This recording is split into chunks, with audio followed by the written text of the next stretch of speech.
Hello and welcome to the Strong, Healthy, Happy podcast. I am your host, Debra. This is episode 9, if I have released this podcast in the order that makes it episode 9, because I may have changed my mind and I may have had a guest on that's pushed this episode back. But whether this is episode 9 or another episode, welcome. We are now post-Christmas. You may be feeling a little less full and sluggish from the Christmas period. You may still be feeling highly motivated to improve your health, lose weight, and feel your best self. Your enthusiasm is going to be high, and you're probably feeling highly motivated. And if you haven't already got started, you're getting ready to get started. Perhaps the kids are now back at school and you're ready to now focus on you. And before you proceed and before you go through that journey of improving your health and losing weight, if that's your goal, I want you to listen to this podcast because I'm going to give you 10 very useful fundamental tips for successful weight loss. And let's just get stuck in and let's start at number 1. Now, if you listened to my New Year's pep talk, you will have already heard number 1, but can never hear something too much. Often it's delivered in a different way, so it's always good to hear it. And I know with myself, I never get bored of hearing the same things over and over, not when it benefits me. So before you embark on a weight loss journey, it is really important to identify your reason why you want to lose weight. Often in January, it's an expectation placed upon us. It's what everyone seems to be doing. But just because everyone seems to be losing weight or on a diet or doing whatever regime they're doing, it doesn't necessarily mean you have to. You need to have clearly identified your reason why you want to lose weight if that is your goal. It is really important to also make sure that your journey into improving your health and investing time and effort and perhaps a coach into your health, that it comes from a place of self-care because you care about you and you want to improve your health because you want to feel your best. If you are coming from a negative place, perhaps you overindulged at Christmas, you've gained a little bit of weight and you feel like you're trying to invoke change as a form of punishment or from a negative place, from maybe one of shame, it is not going to set you up for long-term successful fat loss. It needs to come from a place of self-care. Know your reason why. Clearly identify your reason why, because sometimes dieting can get tough, right? You're going to be eating less than your body requires in order to lose weight. Sometimes that might be more difficult. Sometimes you're going to have to make compromises and choices because of your goal. And if you don't have a strong enough reason why, then it won't be enough to adhere to what you need to do in order to achieve your goal. So identify your reason why. Number 2, it is really important to set yourself realistic expectations, because if you put too higher expectation on yourself in terms of what you're going to do in order to achieve your results, how you're going to show up for yourself within each of your target areas to achieve your goal, and just the general expectation you're placing upon yourself in terms of food and exercise. If it's unrealistic or you're going from 0 to 100, you are setting too higher expectation of yourself. And if you can't achieve that expectation that you've placed on yourself, what do you think might happen if you don't achieve the targets that you set? And I'll give you an example. Let's just say you're currently not really exercising very regular.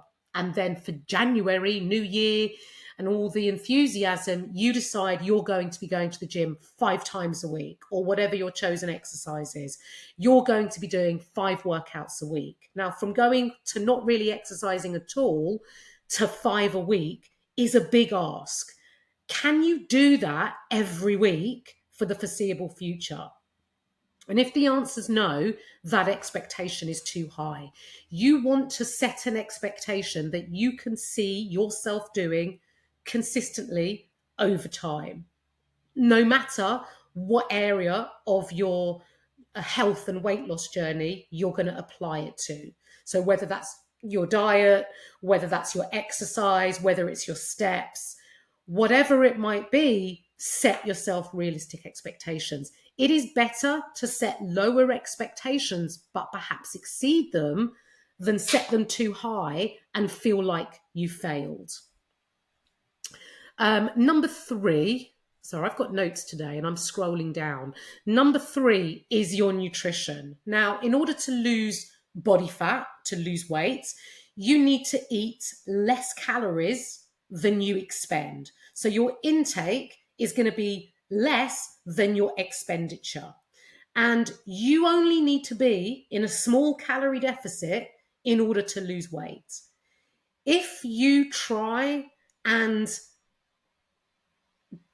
set too big a deficit, too many restrictions, and too many rules, it's going to be really hard to stick to. You can still lose weight from being in a small calorie deficit. It will allow you to enjoy your life and still lose weight. It is really important. It's not just about the calories, although calories are the most important thing when it comes to managing your intake. The quality of the food that you eat is really important, because eating a diet that's high in whole foods, high in protein, with plenty of veg and fiber, and eating at regular meal times will help you adhere to being in a calorie deficit. So if you compare, say, 200 calories from a McDonald's burger to 200 calories of chicken and veg, they're the same calories perhaps, but one is going to keep you fuller for a lot longer and offer you more nutrients than the other. Can they both be included in your diet? Absolutely. But if you want to support yourself in adherence and feeling full and getting good nutrients, then you're going to have to pick more quality nutrition most of the time. You don't need to be on super low calories. You don't need to be over restrictive. You don't need to eliminate carbs or any food groups or specific foods. If I was to say to you, you can't eat bread, you're going on a diet, there is no bread. Now, if you love bread and I tell you that you can't eat it, all you're going to do is think about bread even more. And you'll likely crave it even more. And you'll cave in eventually and then probably overeat on it. So you don't need to eliminate any foods, whatever those foods might be. Now, number 3, I've touched on very briefly already, and that is managing hunger and adherence, because it's all very well and good starting a diet. It needs to be the right diet that suits your lifestyle. And when I say the right diet, you don't need to do fad diets, quick fixes, anything magical, or if it sounds too good to be true, then it is. But however you dress up any of these diets, it comes down to being in a calorie deficit, no matter how you dress it up. And with all these diets, it is really important to manage your hunger. And it comes back to what I said earlier about the quality of the nutrition you're eating, trying to get as much bang for your buck so that you have a lot of food on your plate, but for not super high calories. The idea when you're in a calorie deficit, it's not to eat as little as possible, it's to eat as much as possible within your calorie target range. You don't want to come away from consuming the food you enjoy. You want to still include the foods that you enjoy, but perhaps with a little bit of compromise and a little bit of restraint, because including those foods will help you with your adherence and enjoyment of life. When it comes to quality nutrition, you want to make sure that you're including a serving of protein at every meal, because protein is more satiating, it is more filling, and it is the most important macronutrient from all of your macronutrients, i.e., your carbs, fats, protein. Protein is the most important, and you want to be eating it at regular meal time throughout the day within your regular meals, and perhaps a snack, whether it be a sweet or savory protein. You also want to be adding plenty of veg or fruit to every meal, one, to add volume, and two, because it's filling and you have the increased fiber to benefit your health and your fullness. It is a really good idea to try and reduce decision fatigue. Now, decision fatigue is a real thing when you're dieting, right? The ability to make choices, that can be challenging in day-to-day life, even if you're not in a diet. But making decisions, what am I going to eat? What should I eat? How can I do this? How can I do that? Make life easy for yourself. Don't complicate something that doesn't need to be complicated. Keep your breakfast and your lunch to the same regular choices, maybe no more than 3 options, and just rotate them or eat them as and when you feel like. But try not to have too big a repertoire. Keep breakfast and lunch consistent with a choice of no more than 3, and perhaps have a little bit more flexibility at dinner. Remember, if you're wanting to lose body fat, your food choices matter in terms of your nutrients, your health, your fullness, and your adherence and enjoyment. Tip number 4. The acronym is NEAT, which stands for your non-exercise activity thermogenesis. You may know this as your steps. So if you wear a watch or a Fitbit or some kind of activity tracker, you will know that your general daily movement gets measured as steps. And your NEAT, or your steps, your daily movements, is the biggest contributor to your energy expenditure. So keeping this in a high place is really, really beneficial. So if you have a sedentary job where you sit down all day, you want to be thinking about how you can increase your movement. And movement relates to all movement. So whether that be cooking, cleaning, pushing the hoover around, going for the walk, every time you're sitting down for a long period of time that you get up. Perhaps when you're on a phone call, you can walk and talk at the same time. Increasing your non-exercise activity is going to be very beneficial in increasing your energy expenditure, which, when you're trying to lose weight, you want to keep that high and you want to bring your intake in slightly lower. And that way you'll be in a calorie deficit. Number 5 is your exercise activity thermogenesis, right? So it's your exercise.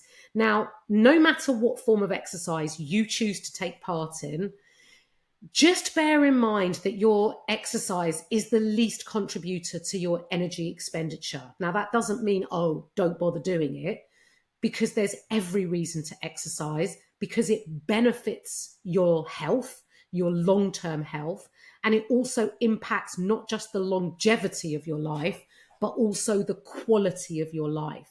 And so exercising regularly is going to be really important. And it would be remiss of me not to add in here the importance of taking part in resistance training and including it as part of your exercise routine, because resistance training, whether that be with your own body weight, you do it from home or in a gym, resistance training has so many benefits when it comes to your health. Being female, it helps prevent osteoporosis and bone degeneration.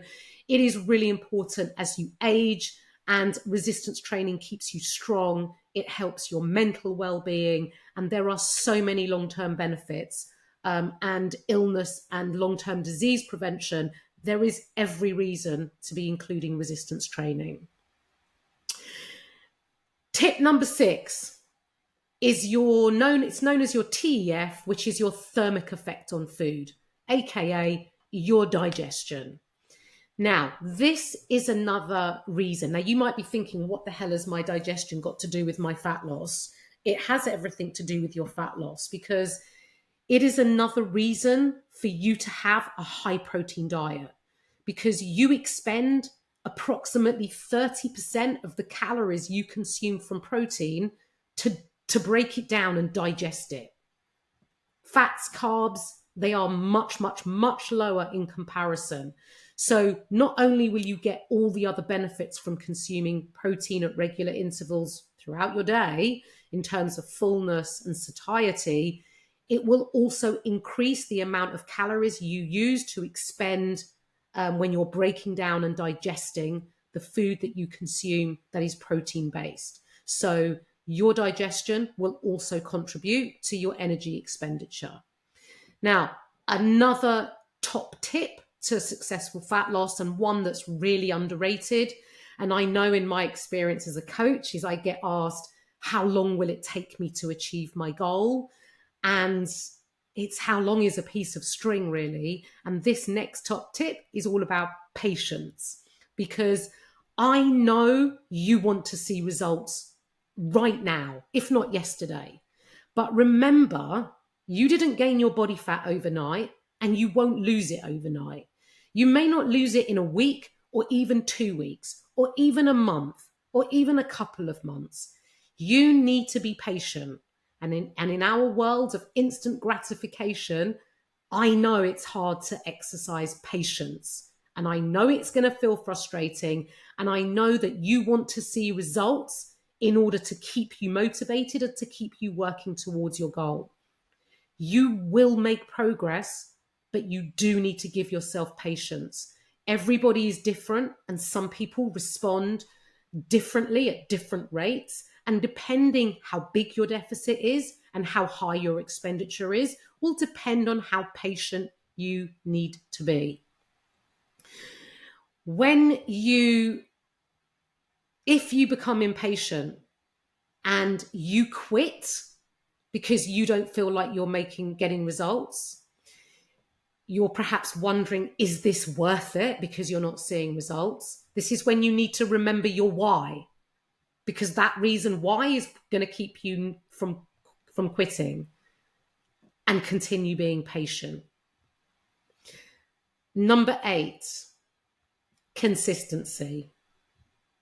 Imperfect consistency.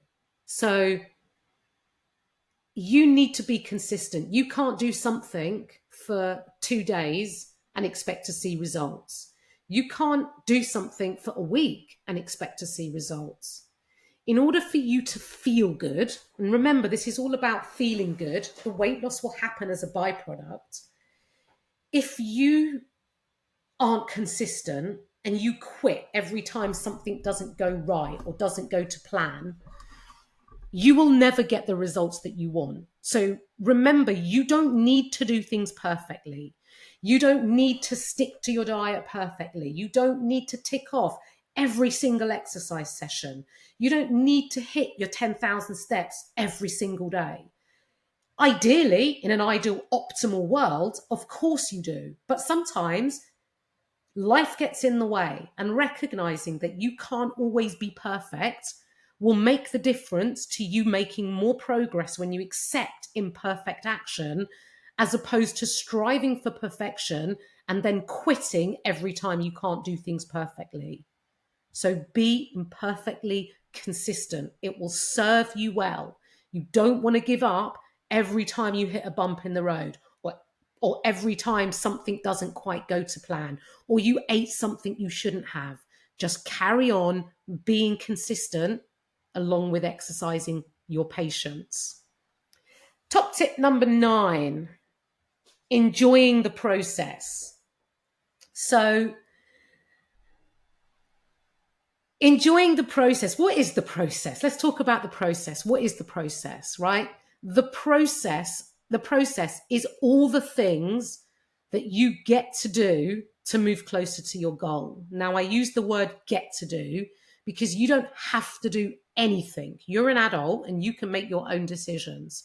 You don't have to do anything. But when you change your mindset and you change your approach to you improving your health, because it comes from a place of self-care and because you want to feel your best self and feel good, you need to do various things in order to get you to help you progress towards your goal. You need to increase your daily movement and get your steps in. You need to exercise to benefit your health. You need to eat in a calorie deficit. You need to focus on your food quality, eating a high protein diet. You need to get sufficient sleep, because poor quality sleep will impact your appetite. It will increase your hunger and reduce your feeling of satiety. Lack of sleep leaves you low energy, low mood, and will probably have a side knock-on effect to you not being very adherent or bothered to do the things that you need to do. So enjoy the process. You get to exercise. You get to go out on a daily walk. You get to get the fresh air. You get to eat good food. How lucky are you to be able to get good food? So the process is your life. The process is supporting you in improving your health as well as reducing your body fat. And if you want to continue looking after your health and maintaining your fat loss results, you will have to continue doing the very things that enabled you to get your results to maintain your results. So the process really is your life. If you use the process to achieve your goals, you're going to continue doing the process to maintain your goals. So enjoy the process. And that way it won't ever feel like a hardship. You may as well enjoy it. And lastly, number 10 is setting mini goals, small goals, interim goals. The process of losing body fat can be a long one that you have more patience, one that you have more patience to do, which is why you need to exercise patience. And I often set mini goals for my clients in their journeys. And I also remind them that they have a life and there is more to them, as there is to you, the listener, than just your body composition. You don't need to go about your daily life with the sole focus of reducing body fat. We know it's what you want to do. You know it's what you want to achieve, but it's not who you are. It's something you're doing on the side of being the person that you are, with all the responsibilities, pressures, and commitments that you have going on in your life. Don't make fat loss your main... I don't know that one. Oh, that was Alexa. Stop, Alexa. I don't edit my podcast, so we've got that in. Where was I? So setting mini goals and not making fat loss your primary goal. Yes, it's what you want to achieve, but it's not who you are. It's what you're doing on the side. And when you just go about your daily life, doing all the things you need to do, getting the process done, being consistent, imperfectly, you will begin to make progress. And fat loss will occur, but it doesn't need to be your main focus. So in order to keep you going and to keep you progressing towards your end goal, it is a really good idea to help you set mini goals. So if you're new to working out, how about you set a goal of achieving your first 5 workouts and having that as a mini goal? How about if you're starting to run and you can't run, that you aim to run continuously for 10 minutes? Or perhaps you go on a walk and you live somewhere where there's a hill and you walk up that hill and you can't make it to the top without a pause, perhaps halfway, to catch your breath. How about your mini goal is walking to the top of the hill without stopping? How about you aim to have protein in all of your meals? That's a mini goal. It doesn't have to be scale weight related. Taking your focus away from the scales will serve you really well in terms of your fat loss goal. You can still monitor it, but it doesn't need to be the main focus. If you apply these tips to your fat loss journey, you will achieve your results, you will achieve your goals. And if you're struggling, you know you can reach out. You've got my contact details in the show notes. Slide into my DMs, ask me questions, engage with my social media, like and follow my posts on social media, share this podcast, share my social media with your friends. If you want more support, you can get that from my one-to-one coaching, and having the support of a coach will increase your rate of success. So I would always recommend having the support of a coach, and you can reach out to me about coaching. I have a link in my bio to contact me and fill in an inquiry form, and the link is also in the show notes. So remember, you can achieve your goal. Don't make it the main event. It's the side event to living your life and adhering and being consistent, but not perfect. Exercising patience, enjoying the process. And remember, you get to do this. You get to improve your health. And it's about feeling good. It's about feeling stronger, healthier, and happier. Have a great rest of your day, and I'll catch up with you on the next one.